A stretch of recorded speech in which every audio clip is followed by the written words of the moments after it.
another episode of Self-Directed. Today is a very special episode. I know I say that every time, but that's because I bring on great guests, and today is no different. Very excited about two guests today, Seth and Lauren Marlowe. Lauren is a Praxis Alumna from a couple years ago. We're joined by Seth, her dad, as well. We got an awesome conversation today. Seth and Lauren, welcome to Self-Directed. Thank you for having us. Yeah. Glad to be here. Yep. I'm excited as well. So how this all came to be, Seth shot me an email the other day, a big update, sharing a Facebook post that he posted about, kind of a rant on higher education, the choice of what to do after high school, and also an awesome career update from Lauren. And we started emailing back and forth and set this up because I think there's just so many awesome nuggets of conversation here, of conversations you all have had over the years leading up to that decision of what to do after high school. But before we get into that, there's so much we want to cover there. Before we get into that, Lauren, I'd love to hear more about the new job, how you landed that new job, how it's going so far.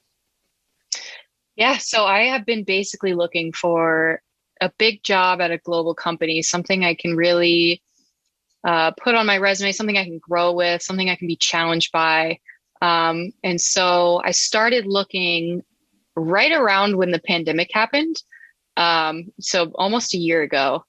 And, I found multiple companies online. I would apply to them. I would get ghosted, or I would apply to them. And then there was one or two interviews I had and they fell through. But eventually, I'm somebody who always responds to recruiters on LinkedIn.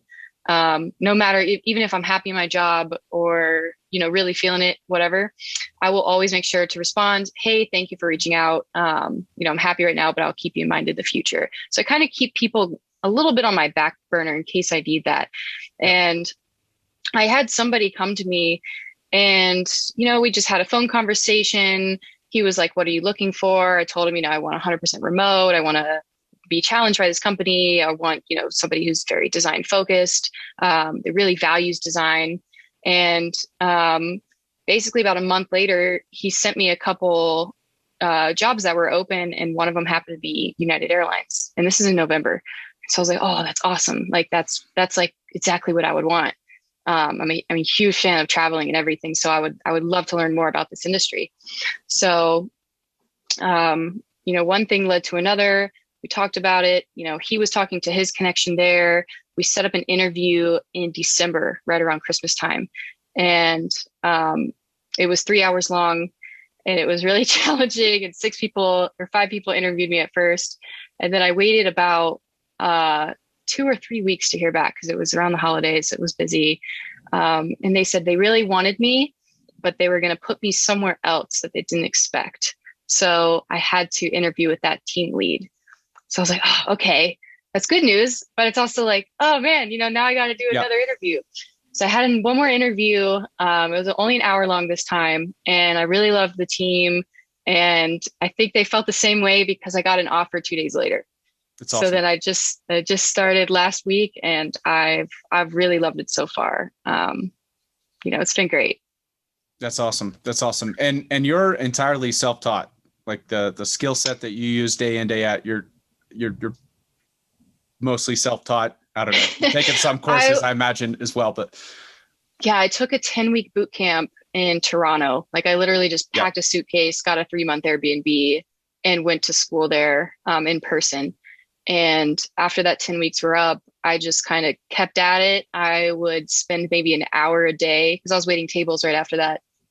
I'd spend maybe an hour a day reading articles or doing design challenges or kind of working on a friend's company's website or something. I was working for free just to build up my portfolio and show that I could do what I was saying I could do. That's awesome. Has it ever come up in the hiring process or in this hiring process in particular? Do you ever run into any hurdles where it was like, we're looking for very formal credentials or how do you navigate those kind of conversations? Because it sounds like you've had wild success by blazing your own trail, which is awesome. But I know a lot of people have that fear of, well, if I don't have the credentials, it's going to impact me for the rest of your life. How have you navigated that? Right. I think a lot of people have those fears. I hear it all the time from people my age. And especially back when I was in high school, they were like, you'll never get a job if you don't have a degree. I was like, you just wait. But basically, I got my first job straight out of Praxis from Praxis at a startup. And so startups are really, they definitely care the least about that kind of stuff. They want somebody young and ready to work and ready to wear a bunch of hats and everything. And so that one I didn't run into a problem. The next job I went into was finance. I worked for a credit union for about a year and a half. They never really cared either. I don't think I've ever been asked what my GPA is or where I went to school or anything. And then with United, nobody brought it up in the interview. Nobody asked me, hey, I looked at your resume and you didn't go to school. I actually brought it up in the interview. I was like, so I'm a little different than maybe your typical candidate. And I explained my background. And all of them loved it. Actually, one of the biggest feedback, the biggest thing I heard from my recruiter afterwards was they loved your background. They love what you did. So I was like, oh, wow, that's interesting, coming from such a giant, corporation kind of thing. Yep. You don't really expect that feedback. But actually my manager, she also went to a design boot camp.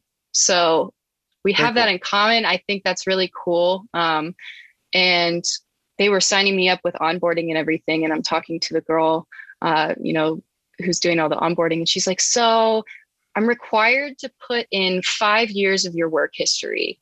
So 5 years ago, you were in high school? I was like, yeah, I was actually. So that was like, I had to kind of laugh to myself, but I thought that was so ironic. I'm like, I wonder what she's thinking. Wow, gosh, that was a first, Yeah.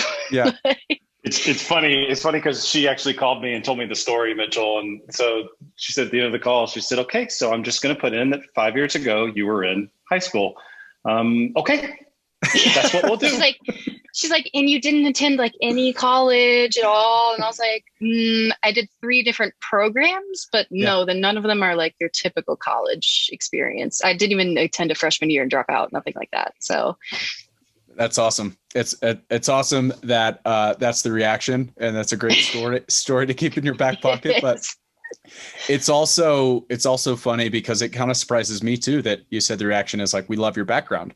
And I love what you said. You're like, I brought it up, nobody asked me, which I think, first of all, kudos, awesome play. Always address the elephant in the room before anybody can ask about it, if you think about it. But I love that, just the sense that I get is your attitude is not, I have a deficiency because I don't have this. Right. It's like, if anything, I have more confidence, which is awesome. And I think that, so many other people are looking for that confidence in telling their story. And so I love you sharing yours and that example. And what I really want to get into is, where did this all start? Let's rewind the clock. And I know, Dad, I know you have tons of thoughts on this about where this all started, but let's rewind the clock to, where did this all begin? Where did these conversations about, hey, what are we going to do next after high school? Was it something that, you and Lauren arrived at independently? Was it a collaboration? Were you already kind of thinking of a path to push your kids down as they got older? Like, where did your thoughts about higher education, not as like what to do for yourself, but as a parent, where do those start, being formed? Yeah, I'll give you a little bit of that background, and then that'll probably take us up to, I'm pretty sure Lauren and I both have the same data point for when the mutual conversation started between she and I. But for me, it started when Lauren was maybe 7 or 8 years old. I read a book called The World is Flat by Thomas Friedman. And it was the first time that I actually started to go, wow, the world really is changing just based on the really rapid evolution of the internet. And it gave me 3 takeaways, and I just so vividly remembering this book. And the first one was that access to information is just exploding. Like it's happening almost on a daily basis, that anyone's going to be able to learn anything from anywhere. The second thing was, as a person who worked in a business, a little bit is that, and a little bit of thinking about my kids, you will not compete locally anymore. You're going to compete globally. And that was interesting to me. And then the third thing is that things are evolving very quickly, especially if you read a lot about history. A person could live their whole life and really everything that surrounds themselves in their life doesn't change a whole lot, right? They farm and they haggle for goods and stuff. But now in 2005, it was like, wow, things are changing immediately. And so the way that I even was brought up, and I was born in 1970, I'm going to have to change. I think I'm going to have to change the way that I bring my daughters up. Yeah. So that was the first thing where it really hit me. And then the second thing where it really hit me was Lauren had started high school, and I came across, you called my email, my Facebook post a rant, which is accurate. And I came across a huge fan. Yeah, I came across a longer version of a rant called "Stop Stealing Dreams" from Seth Godin. And 200 pages maybe. And like the first 120 pages kind of made the point, and the last 80 was just him continuing to make the point by ranting. But I just remember reading it, and the essence of it was titled, "What is School For?" And it really got into how school was invented and how it's really boiled everything down to a simple question of, is this going to be on the test? And it's like, it's taken the spirit of learning. And the reason he titled it "Stop Stealing Dreams" was we're stealing the creativity from our children with this system, and we're boiling everything down to a test. Yep. And giving them information, asking them to regurgitate it. So I read it and I sent it to Lauren on a Saturday morning, not expecting her to read it. This is a 15-year-old freshman in high school. And a few hours later, she came downstairs and said, "That blew my mind, and I'm not going to go to college." So I ate that book. I ate it. Yeah, I hope you were prepared for that. Yeah, I'm prepared. By that point in time, I was prepared for anything with Lauren. Yep. Honestly. So it didn't. I don't know how surprised I was that she came down and said that. But from the standpoint, I didn't want to tell her what I think. I sent it to her, and when she came down and had that visceral reaction, that's when this really got serious and all started. That's awesome. Where did it go? Where did you go from there? I mean, if at 15 you're a freshman in high school, Lauren, and you're like, "I'm not going to go to college," that changes the target that the average, high school students who is thinking, farther than the next couple days ahead, the things on their mind are, I got to get these test scores. I got to get my GPA. I got to go to apply to all these schools. I got to do all these hoops that I got to jump through before I start my life. What targets were you aiming at? What were the things you were spending your time doing? I really wanted to just learn whatever made me happy. Mm-hmm. So, some high schools, they do this thing where you can take 2 classes on your senior year and take the other 2 blocks you would have normally had class and go home and have a half day.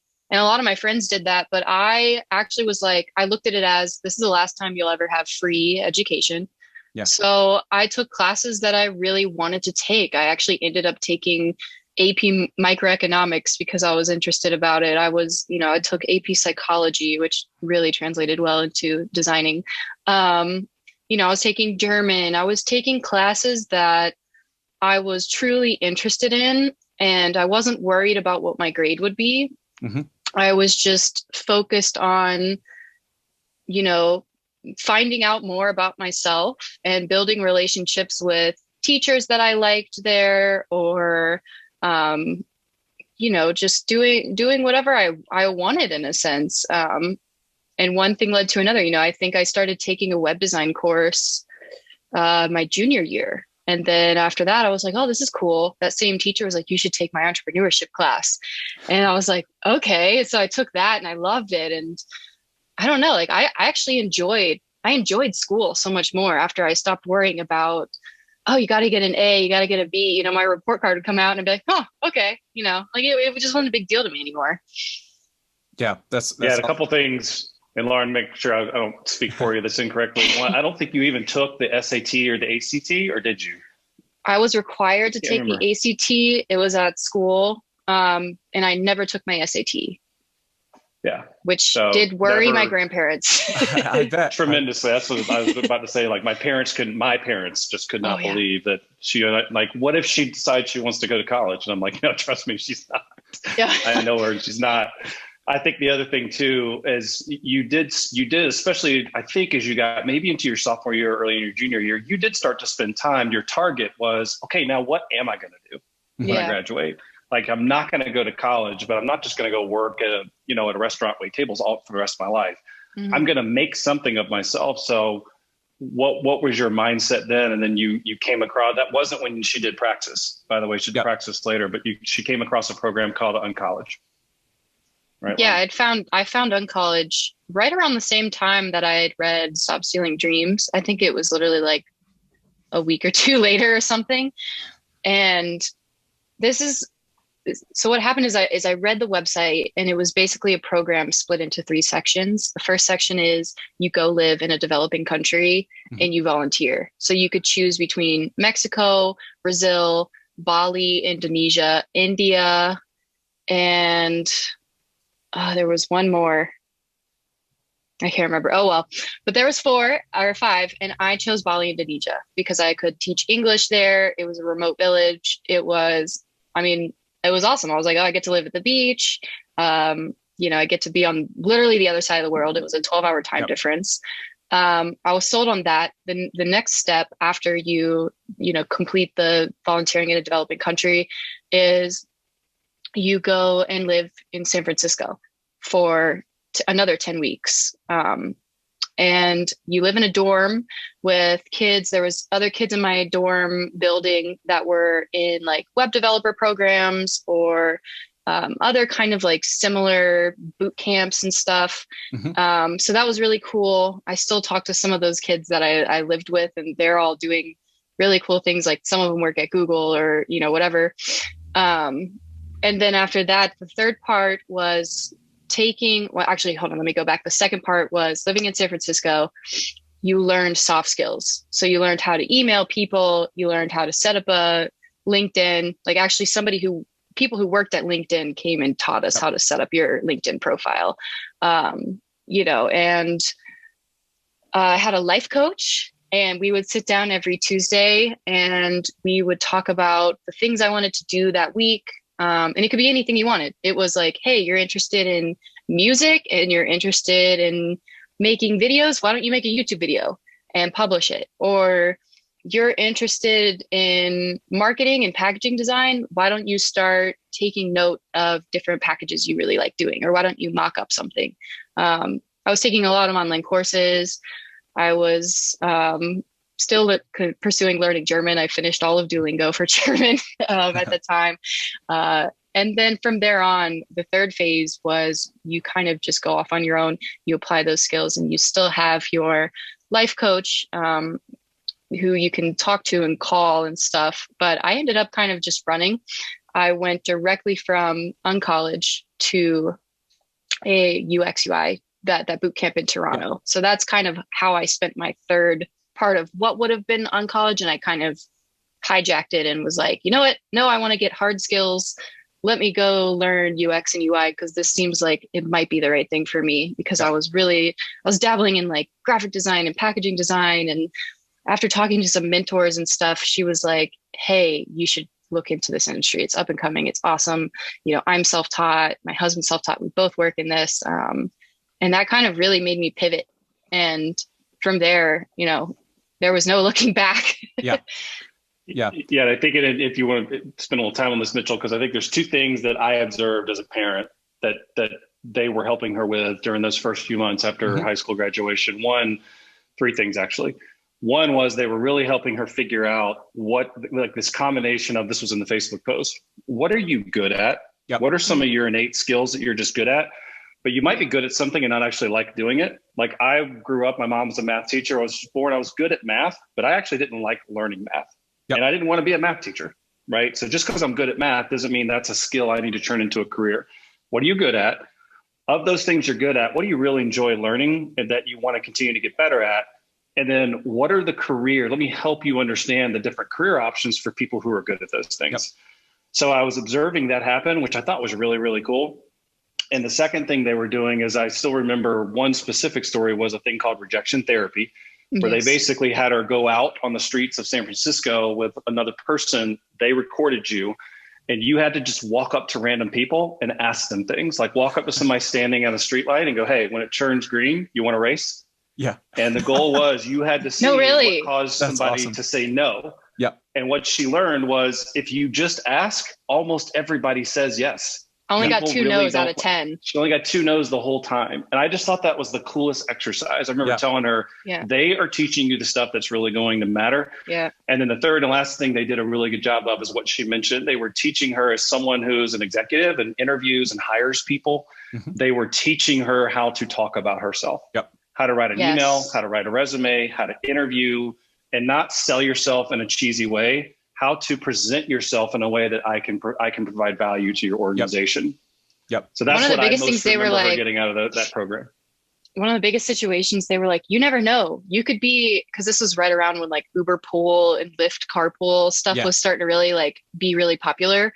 And they were like, you never know. You could get in a Lyft pool with somebody who works at Facebook and you got 2 minutes to like pitch yourself to them or whatever. Like they had us prepare a 30-second pitch, a 5-minute pitch, a 1-minute pitch.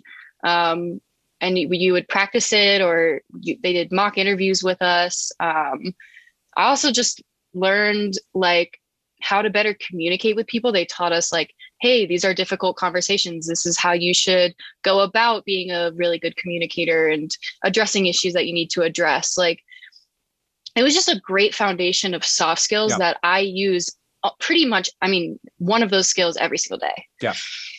I love that. All of those things are great. But what I love most about it, I think, is shifting the mindset to an awareness of the serendipity of life, where it's like, I think one of the hurdles in traditional education, I know I felt this earlier on, is that you have this pressure to feel like you have to have a perfect plan for how everything is going to go versus the serendipity of like, hey, you may be you never know what opportunity is going to spring up. You should be ready for that versus wait.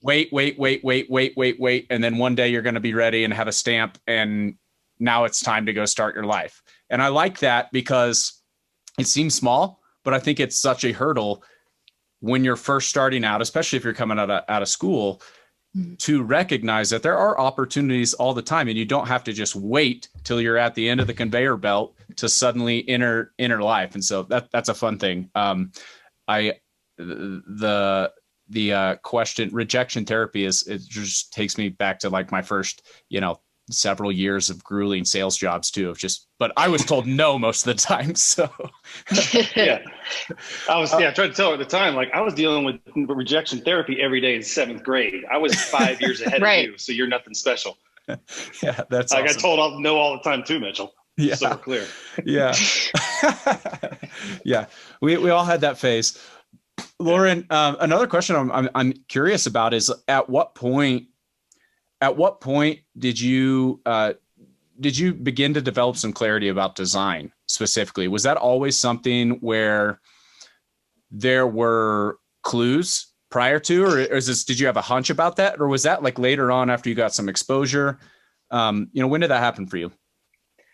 I think because when I was 15, I started getting into that mindset of like, what are you going to do? You might start your career when you're 20, you never know. So what do you want to do? I was that kid who was on Microsoft Paint, in their free time. I'm somebody who pays attention to billboards and signs and menus. And I mean, design is everywhere. And I'm somebody who kind of like notices those things. Like I'll go to a restaurant. No, we go to a restaurant. She's like, the font and the menu is terrible. And I'm like, you are such a dork, man. Just whatever. Just order something. No, I'm a total like geek when it comes to design. Like, but I think, but I didn't want to code. That's the thing, because I tried coding. I took a coding course in high school and I was like, this is just like it doesn't excite me. And I thought that I had to know how to code to be a web designer. So that made me think like, maybe I can't do this. Maybe I need to do like graphic design and I'll make advertisements and I'll make stuff like that. Or maybe I'll make like cereal boxes or, something like that. Like, so that was my first step, was to do that, because I thought I had to code. But then, trial and error, you go through it, and then I think I had a coffee date with a mentor. I was talking about her earlier, the one who was self-taught. we were in San Francisco, and she worked at a really cool agency, and, Uncollege set me up to go to coffee with her. And I was telling her, like, yeah, I'm really interested in like typography and psychology. And I think I want to do packaging design because it's really cool that you have certain like requirements of you got to label certain things on it. And there's so many different colors you can use. And, it's kind of like art with a purpose. Mm-hmm. And, during that, she sat me down and I'm not saying it clicked for me, because I actually took an intro to UX design class and I was like, I'll never do this. I don't know if I just had a bad teacher or whatever, or maybe the exercise wasn't exciting, but I definitely wasn't certain.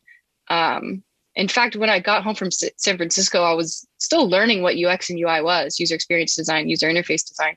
I didn't even know what it was. I didn't know the difference between the two, none of that. So I was like on YouTube, like, what is the difference between UX and UI? And, there's content out there to find it. So from there, I literally made a spreadsheet I was up till 5 a.m. one night because I was just so pumped on this. And I'd made a spreadsheet of all my options of different design boot camps. Some of them were a bit more graphic design based. Some of them were more UX based. Some of them were a good mixture of the two. And they were all over the world. One was in Chicago, one was in New York, one was in Toronto, one was in London. Like, they were all over. And I was like, oh my God, what am I going to do? But one thing led to another. I narrowed it down. I chose the one in Toronto because it was cheaper. It was actually very cheap. It was like $5,000 for 10 weeks, which is crazy in my mind. And that was full time, and so full, like 8 hours a day. I remember waking up that morning, walking past her bedroom. She'd only been home a few days, and she got up. She's like, I was up until 5 and made a spreadsheet, Dad. Here's all the options for where I could go do a UX UI boot camp. And I'm like, could you just relax? Could you chill? Just dial it back. But that's just not her. Yeah. So really, I would say, Lauren, again, correct me if I'm wrong, I don't think she went off to Toronto knowing I am going to be a UX UI designer, period. I think she went off and did that. And it's part of the mindset that I think she and I developed together, and her sister, is go try it. Yeah. Go do this for 10 weeks. And if you leave there and you hate it, okay, it's a few $1,000s. It's still less than half. It's probably half what I would have paid for a semester to send you to college. You get to go hang out and chill out in Toronto and be in a different country. To live in the trendiest neighborhood in Toronto. Right. It's so cool. If it doesn't turn out being the right thing, all right, you and I will get back together and we'll find the next thing. Yep. And so she's like, okay, then I'm going to go do that. And I think within a few weeks, you could tell she's like, I love this. Like, this. I had a moment where it fit.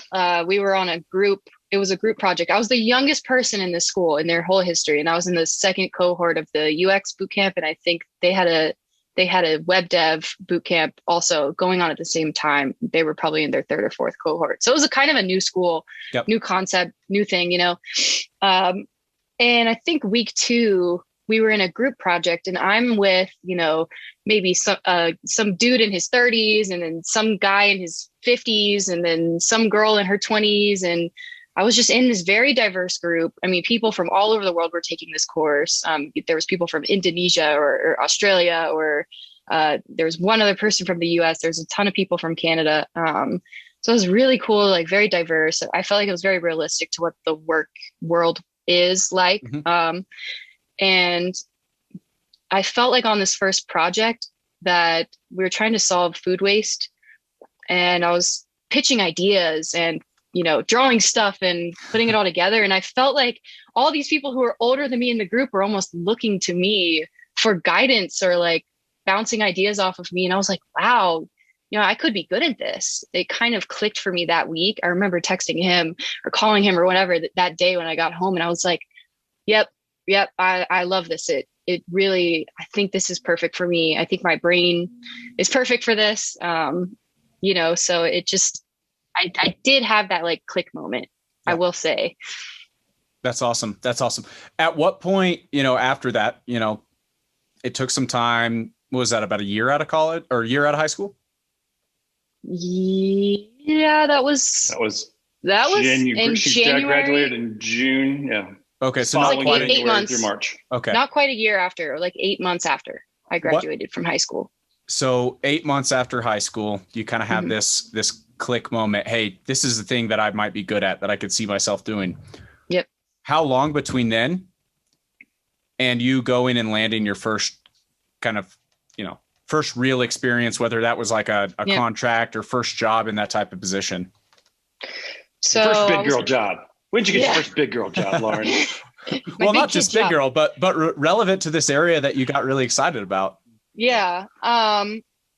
So basically I was on my last couple weeks at Toronto, and I tried to get a visa to live in Canada because there's so many startups in Toronto. I really loved, I loved it there. I thought it was really cool. So I applied for a visa, and I was like, maybe I'll try to get a job here. Because I was networking there too.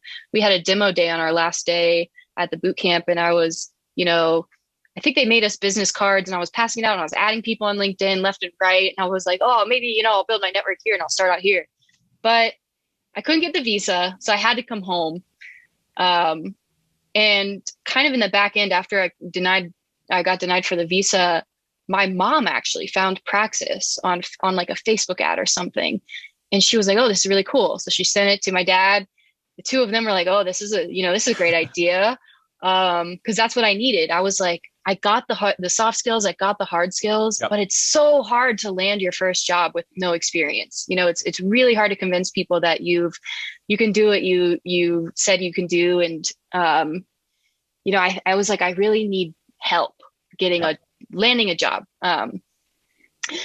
So I came back in March of 2017. I got accepted into Praxis in July, and I'd started waiting tables in like April of that year. And so I was just like waiting tables. I was coming home and maybe putting an hour a day towards learning more UX, because you really can't learn it all in 10 weeks. And I started the October cohort of Praxis. So I actually went to Atlanta and met everybody in person, which was awesome.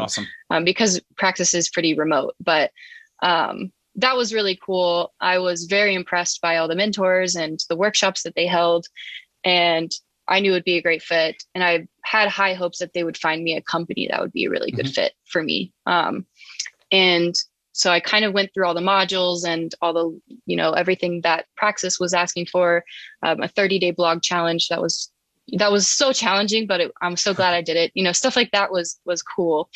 And then I think I interviewed with like 2 or 3 companies that Praxis had kind of sent my way. And Remine was a real estate tech company located in Fairfax, Virginia, which at first when I read that, I was like, I'll never live there. Like, where's that? Like, I'm not doing that. And then I looked it up on a map and zoomed out. I was like, oh, okay, DC area. Got you. So, that went rather quickly, and I just packed up my car. I found an apartment in Virginia, in Arlington, about 20 minutes away from Fairfax and about 20 minutes away from DC, right in the middle.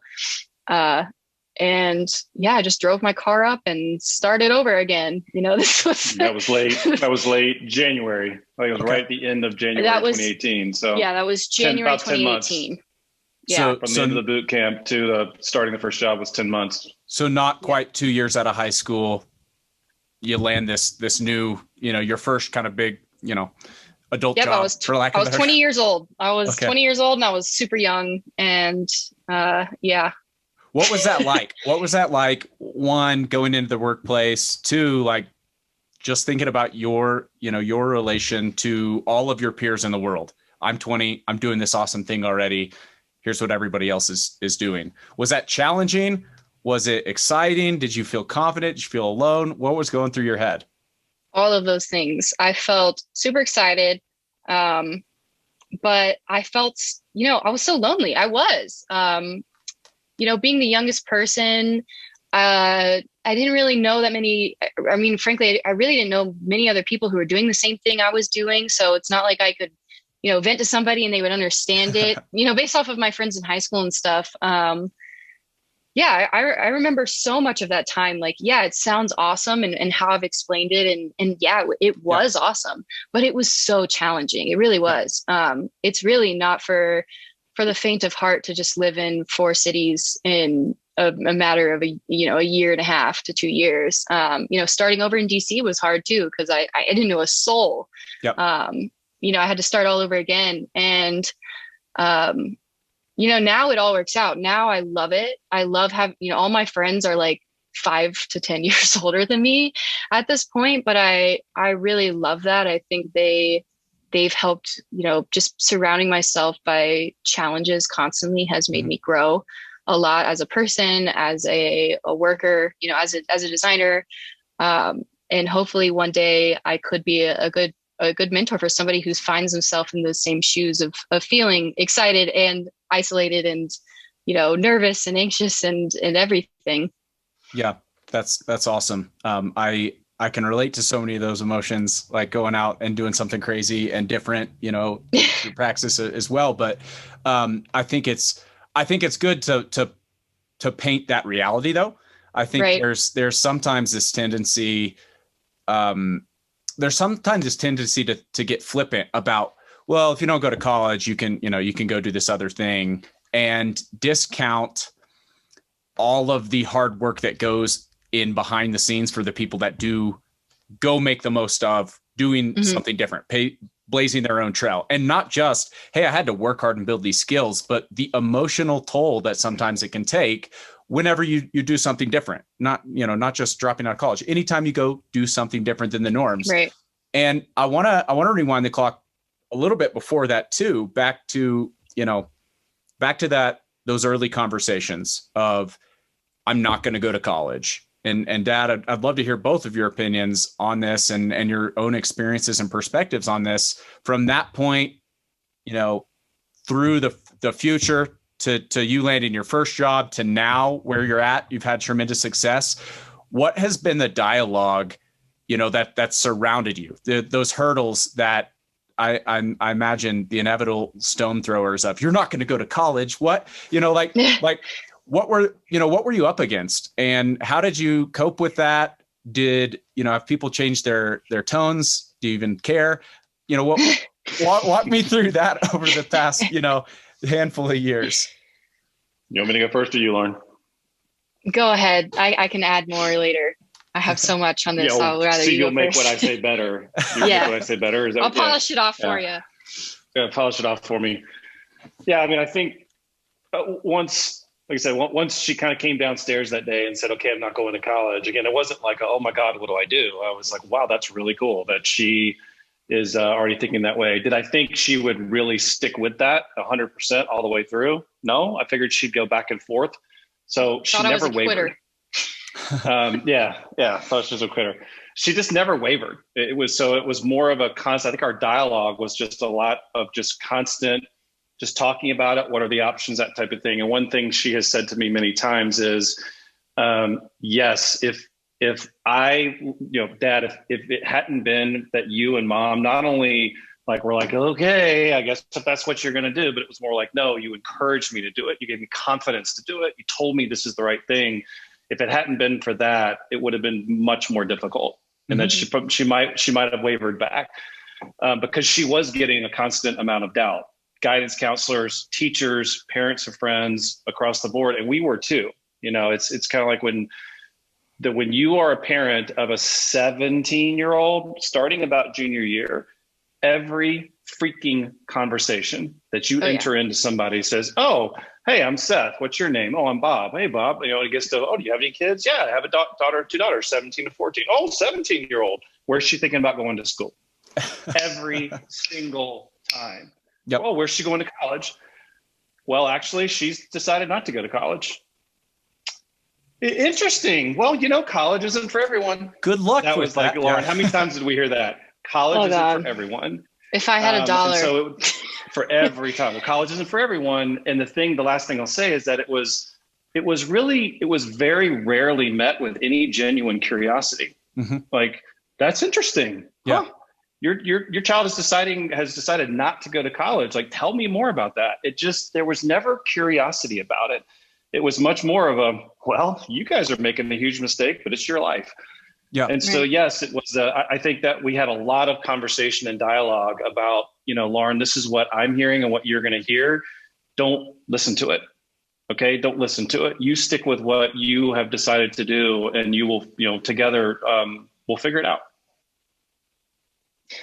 Yeah. I mean, my guidance counselor all throughout, like, so my freshman year, I'd kind of decided like, yeah, I'm not going to college. So you meet with your guidance counselor when you're picking your classes for the next year. So the end of freshman year, we meet and he's like, this will be good for college, this and that. And I was like, I'm not going to college. He's like, you doing military school? No. Are you going to do a trade school? No. What are you going to do? I'll figure it out. I'm going to do this, I'm going to do these programs or whatever. He's like, are you sure about that? And I was like, yeah, totally sure. And then the next year, same thing.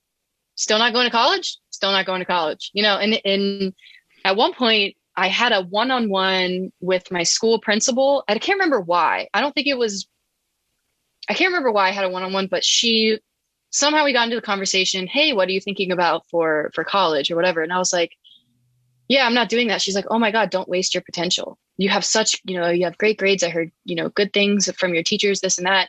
Don't waste your potential. I was like, oh, I won't. Trust me. Like, see me in 5 years. I for some reason, I was 17, so I thought I knew everything. I still think I know. Yeah. We've all been there. Yeah. Yeah. We've all been there. Yeah. I was like, I'm untouchable, but, and I had friends' parents. I'd go over for dinner. Lauren, I hear you say that. What we heard a lot of is, college isn't for everyone. That was the standard thing. And then what's funny is that once she went to DC, landed that first role, and again, people were still asking, oh, you have a daughter who's 20. Oh, where's she in college? Well, she chose not to go to college. Oh, well, that's interesting. Well, what is she doing? I'm like, well, she just started her first job at a tech startup. She's a UX UI designer. And so the only curiosity that you would get then, if people, and especially for people who knew us or knew Lauren, was, well, Lauren's that's an outlier. I mean, that works for her. Yeah, that's what works for her. But for most people, this is what needs to be done. And I don't know. I just don't agree with that. I'm sorry. Yeah. I just think I don't agree with that line of thinking. I think I would encourage, if I had a word of advice almost for parents, is instead of college isn't for everyone, due to the investment of 4 years and the cost, I would say start to change your mindset to college is only for some people. Yeah. Like instead of defaulting to 4 years and $100,000, you should go through a process of looking at all of your options, including college.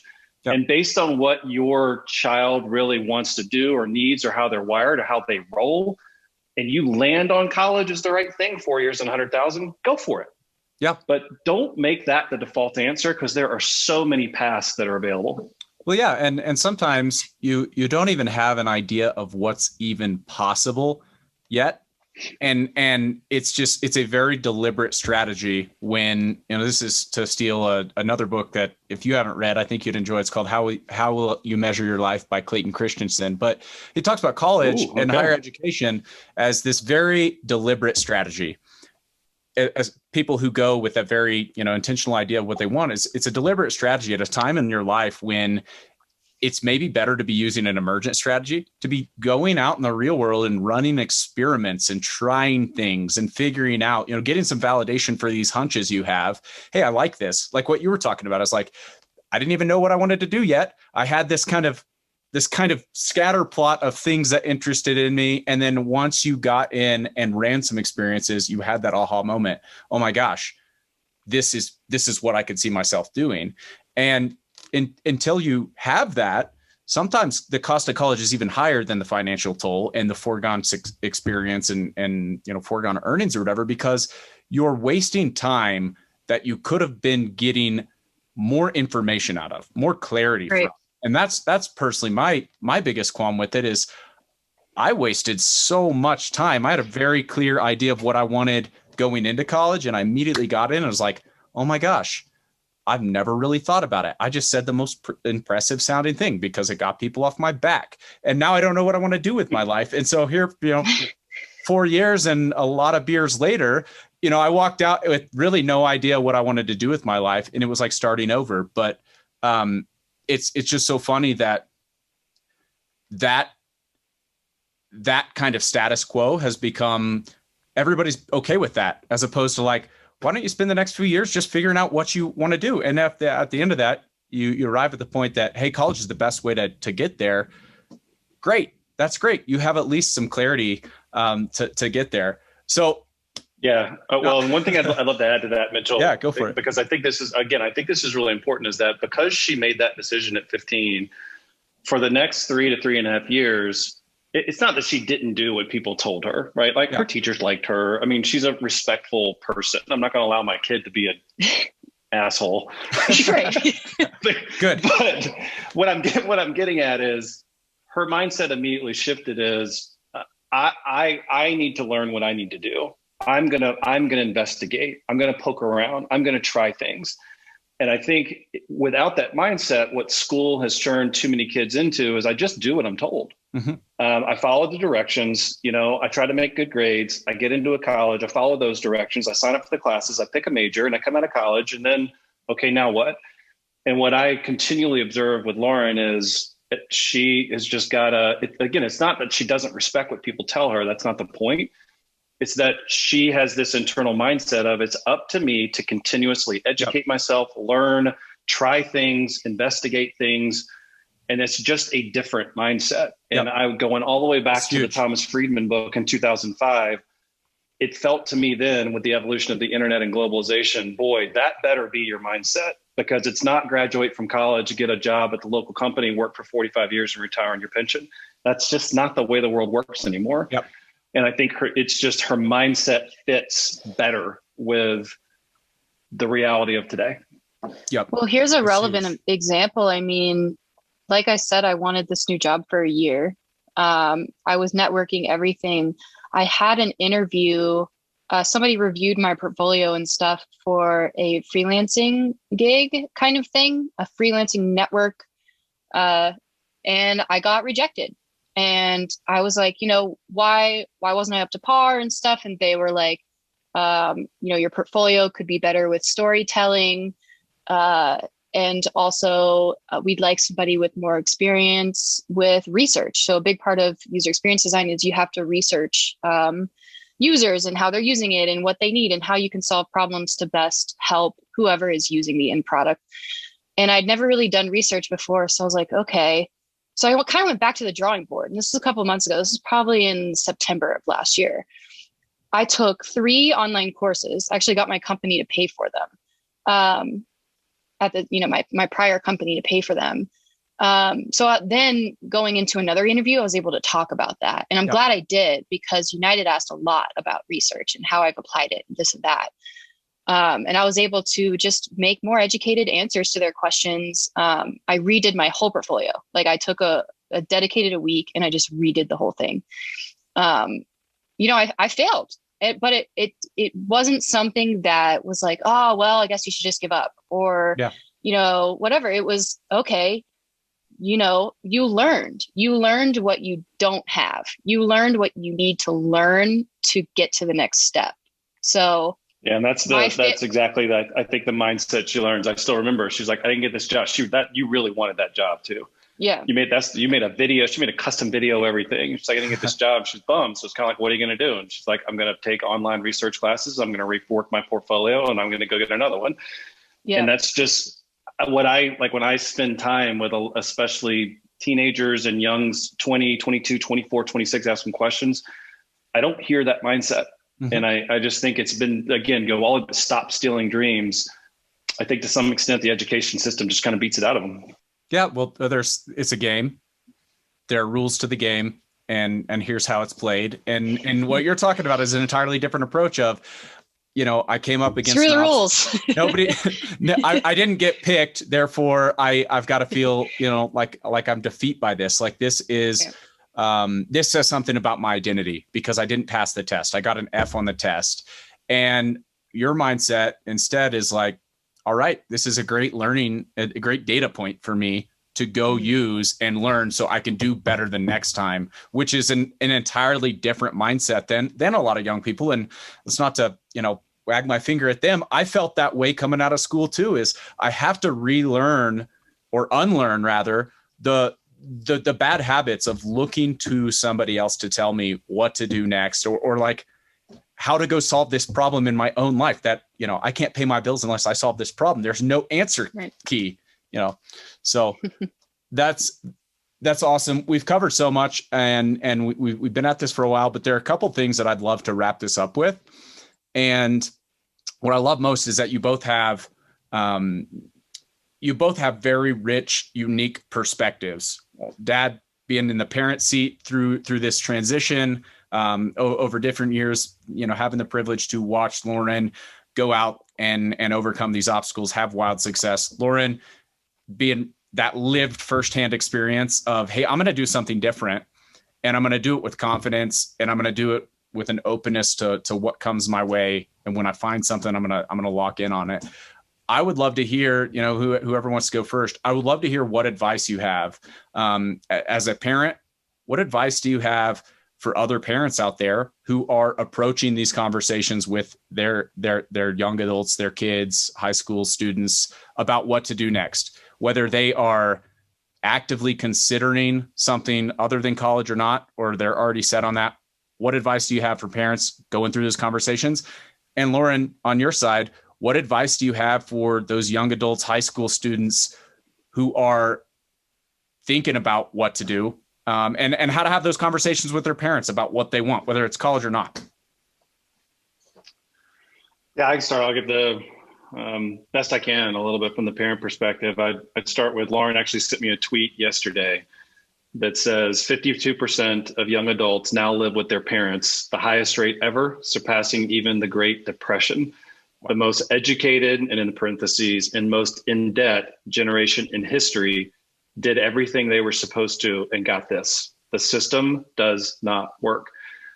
And so the first piece of advice I would give is the education system does not equal the people that are within it. There are tons of amazing people and amazing teachers and educators, and they care so much about the kids that are in their schools and that they educate. I don't doubt that at all. I saw so many teachers that Lauren had that cared so much about her. So that's not the point. The point is that the world has changed in less than a generation. It's changed dramatically. And so the first piece of advice is do some research, look into the information and data, and make sure that you understand how drastic that is. And that it is, there are kids exiting college today and they don't know what to do. And they are really not prepared with the way the world works today. And so the first piece of advice is just take some time and investigate that. The second piece of advice would be you are going to, at least for a while, hear the things that I heard as a parent, which is college isn't for everyone. Well, good for you. And terrible decision. You probably ruin your kid's life. And there's a socioeconomic thing to it, is that if everybody else's kids are going to college and yours isn't, it makes you look bad.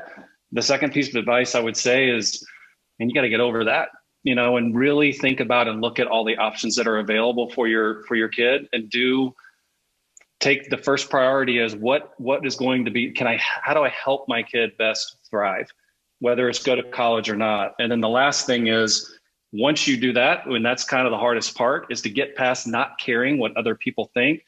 Then it's just do research, talk to people like Praxis, right? Like Mitchell. I mean, this is selfless, shameless, but sign up for your blog. Your guys' blog is amazing, but sign up for 10 other blogs. It's awesome, like Mitchell's, and just learn. Look at the other options that are out there. Praxis was great for Lauren. Praxis is not what her sister needs. It doesn't fit her, and that's okay. There's lots of other options for her. But just take the time to look at the options, because I promise you, once you do that, you will be blown away at the options that are available to you. And again, look at all of them. And if college turns out to be right with that investment of both time and money, then do it. But don't just assume it. Yep. That's good. Lauren, what about you? I agree with all of that. Especially the caring what other people are doing and say. I mean, I'm in a generation, we all are, where social media is crazy. I mean, you are comparing yourself constantly to other people. I remember, staying at the office till 5 o'clock, when I'm 20 years old, but seeing on Instagram that people are at parties or that they're traveling abroad on their, exchange year. And I, to be honest, I got jealous of some of that, but comparison is really tough to deal with, and try not to do that as much as you can, because it can really harm your confidence. You might waver on your path. just stick to it. Stop trying to do things for other people. You know, when me and my girlfriend first started dating, she was in school. She was getting her biotech degree. And I was like, you know, why do you want to learn this so much? And she's like, I don't know, like, you know, I'm already in debt for it. And, you know, my mom always really wanted me to get a really good education and everything. And I was like, but are you doing this for yourself? Like, if you want to do it because you really want to work on whatever it is in a lab and you can see yourself doing that, go for it. Yeah. But at the end of the day, she was not doing it for herself. She was like, you know what? You're right. I don't really want to work in a lab. I don't want to have to go there. And, you know, what am I going to do? Am I going to be a lab tech or whatever? You know, that's just keep your options open. Do everything for yourself first. You know, put yourself first. And another thing I think is just how quickly jobs are changing. Like, you know, I'm afraid, what if UX design gets taken over by artificial intelligence in certain sectors or whatever? Like, always be ready to pivot. Always be looking for more options for yourself. It's kind of going back to always responding to recruiters. You know, don't limit yourself at all. You know, the world is your oyster. All it takes is a quick decision, and you could be on a flight to the other side of the world if you really want to, or not. Maybe your decision is, you know what, I want to make my own business. That night, you can order a kit to start making your own business, or start throwing out, oh, here's some good emails I could make, or you know, whatever it is. You know, the art of comparison is definitely a bad one. And then another one is just, you know, just living good, making sure you're doing things for yourself, because that's what's going to take you the furthest. You know, I'm a good designer because I love doing it. Like, I cannot tell you like how excited I am to wake up every morning and be like, oh, like I woke up this morning thinking about a problem I had to solve, and I couldn't. I was going to snooze for 5 more minutes, and I couldn't. My mind was like, nope, just get up, go do it, start drawing it out. You know, you know, and I wouldn't be there if I was taking a job because I thought that would be impressive to somebody. Yep. Or whatever. That's awesome. I don't even have anything else to say after both of those. That's awesome. Thank you all both so much for your perspective, sharing more about your experience. I know this is a tough topic for a lot of people, and I'm excited to share this. Excited to share your perspective and your brutal honesty about, you know, the ups and downs of making this decision, doing something different. So thank you both. This has been an awesome episode. I will share this. And if you're listening, a lot of links below coming from books we've mentioned, different episodes, podcasts, anything that we covered in here, we will drop below. So be sure to check those out and check us out on the next episode of Self-Directed soon.